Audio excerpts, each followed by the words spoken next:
चलिए, तो सस्ता ऑप्शन, चार्ट का चमत्कार, एफएनओ सुपरस्टार और मिड कैप फंडा, ये चार बेहतरीन कैटेगरी की पिक्स अपने इस स्टीम पैनल से लेने का वक्त। राहुल शर्मा सर, सस्ता ऑप्शन क्या आइडेंटिफाई करा आपने? जी देखिए, यहाँ पर निगाह जो है वो आईटी स्टॉक्स पर है। इन्फोसिस में यहाँ पर एक बुलिश डाइवर्जेंस दिखाई दे रहा है।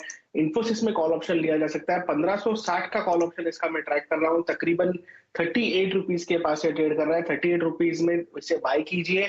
25 रुपए का स्टॉप लॉस लगाइए और मुझे लगता है कि इन्फोसिस में 1600 रुपए तक का मूव यहाँ पर देखने को मिल सकता है। तो वो केस में ये ऑप्शन में आपको ऊपर में तकरीबन 70 से 75 रुपए तक के लेवल यहाँ पर बन सकते हैं। तो इन्फोसिस का कॉल ऑप्शन बाय कीजिए 1560 का।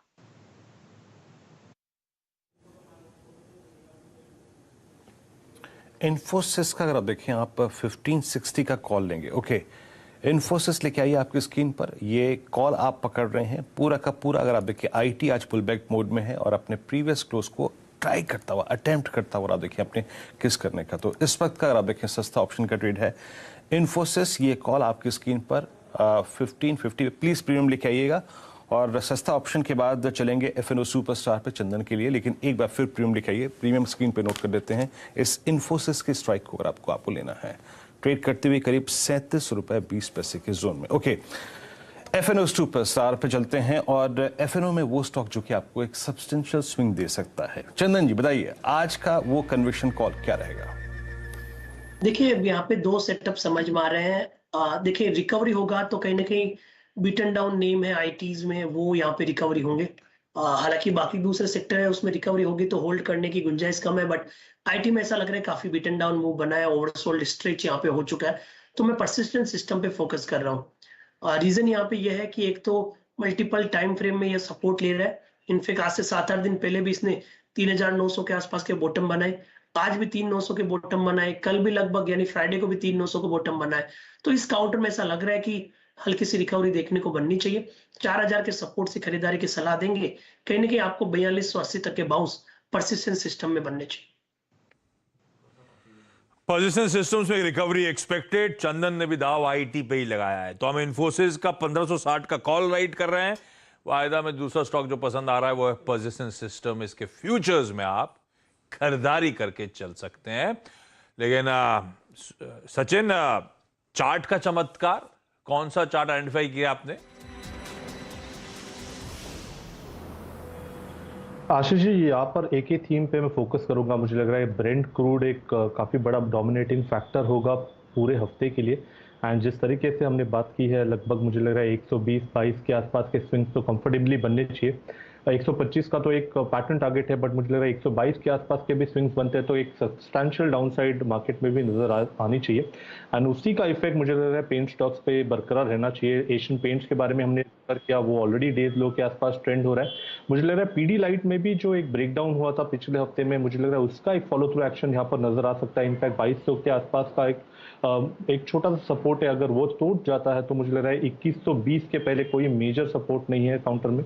अपने 20 मंथली एक्सपोनेंशियल मूविंग एवरेज के आसपास स्विंग होने की प्रोबेबिलिटी ज्यादा लग रही है, इसलिए बिकवाली करनी चाहिए पीडीलाइट्स के फ्यूचर्स में 2256 के स्टॉप लॉस के साथ 2120 के टारगेट के लिए।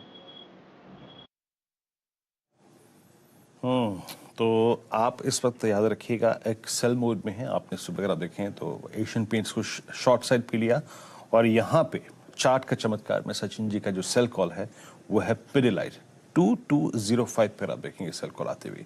It's a complete breakdown. अब एक काम करते हैं, मिड कैप फंड। प्रकाश दीवान जी आज के हमारे खास मेहमान, और वो बताएंगे आपको वो मिड कैप की स्क्रिप्ट जहां पर इस वक्त इस डिप में रिस्क लेना बनता है। आज का मिड कैप फंड प्रकाश से बताइए। जो स्टॉक मैंने आइडेंटिफाई किया है, देखिए एक चीज पहले कैविएट देना चाहता हूँ कि थोड़ा सा इलिक्विड है।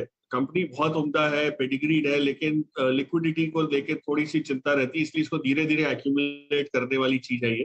फंडामेंटली इस कंपनी का नाम है होंडा पावर, और क्यों इसका चयन किया है उसका रीजन ये है कि हम देख रहे हैं कि देश भर में जो पावर की शॉर्टेज है उसको लेके जो सॉल्यूशंस निकल रहे हैं, खास करके दुकानदारों के जो खुदरा व्यापारी है उनके लिए जो तकलीफें हो रही है, उसके हिसाब से अगर देखें तो आपको अपने सॉल्यूशन पावर जेनसेट से ही मिल सकते हैं। और ये सारे जेनसेट्स जो आप यूज करते हैं उसमें देखिए तो ये लीडरशिप हासिल कर चुकी है कंपनी के पास है। प्रमोटर इसका कौन है? होंडा मोटर कंपनी है। 67-68% जितनी होल्डिंग उनका काफी समय से बरकरार है। इंस्टीट्यूशनल इंटरेस्ट थोड़ा सा है लेकिन बहुत ज्यादा भी नहीं है। कुछ म्यूचुअल फंड्स हैं, निपॉन और टाटा म्यूचुअल फंड की इसमें होल्डिंग। लेकिन इंटरेस्टिंगली इस कंपनी के फंडामेंटल्स और कैश फ्लोज अगर आप देखें तो बहुत स्टेडी रहे और इनकी प्राइसिंग पावर ऐसी रही है कि मुंह मांगा भाव इसलिए मिलता है कि चाहे लोकल कंपटीशन जितना भी बढ़ता रहे, इसकी रिलायबिलिटी और डिपेंडेबिलिटी को देखते हुए इसका मुकाबला इन टर्म्स ऑफ परफॉर्मेंस नहीं रहता। तो जैसे जैसे गर्मी का दौर आपको दिखता है बढ़ता हुआ और बिजनेसेस को अपने सोल्यूशन निकालने पड़ेंगे, इनके जो पावर सोल्यूशन है जेनसेट से, छोटे वाले पोर्टेबल जेनसेट, खास करके दुकान के बाहर आपने लाल मशीन देखी होगी, ये इसका जो है सेल जो है ये मेरे ख्याल से अच्छा खासा रोबस्टली बढ़ सकता है। और फ्रॉम अ वैल्यूएशन पर्सपेक्टिव अगर आप देखें तो ये कंपनी इस इतनी अच्छी पेडिग्री, इतने अच्छी परफॉर्मेंस के बावजूद भी बहुत आपको महंगी नहीं मिल रही है। करीब 19 टाइम्स का पी हिस्टोरिक पी है, आगे का नहीं बता रहा हूँ बट हिस्टोरिक है। तो उस लिहाज से भी देखें तो आप उसके लिए ओवर द टॉप पैसा नहीं दे रहे। इसको धीरे धीरे लीजिए क्योंकि वॉल्यूम इसमें थोड़ा सा कम है। बिल्कुल ठीक। तो इस कंपनी का नाम जो है ना होंडा इंडिया पावर प्रोडक्ट्स हो चुका है, जो हमारे यहाँ पुराना होंडा सीएल पावर प्लांट नजर आ रहा है।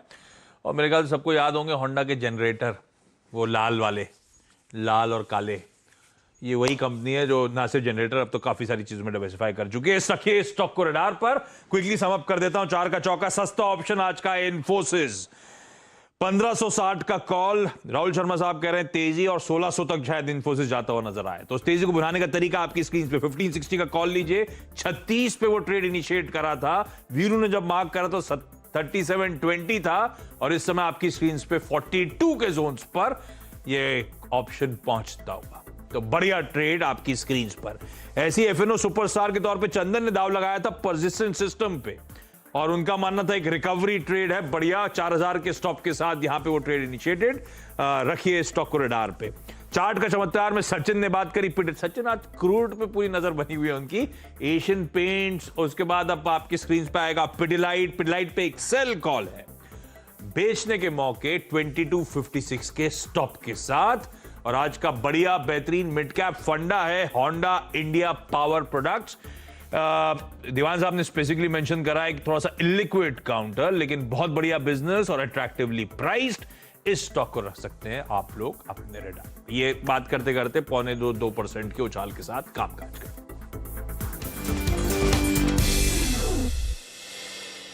वीरू, इस बीच वो आज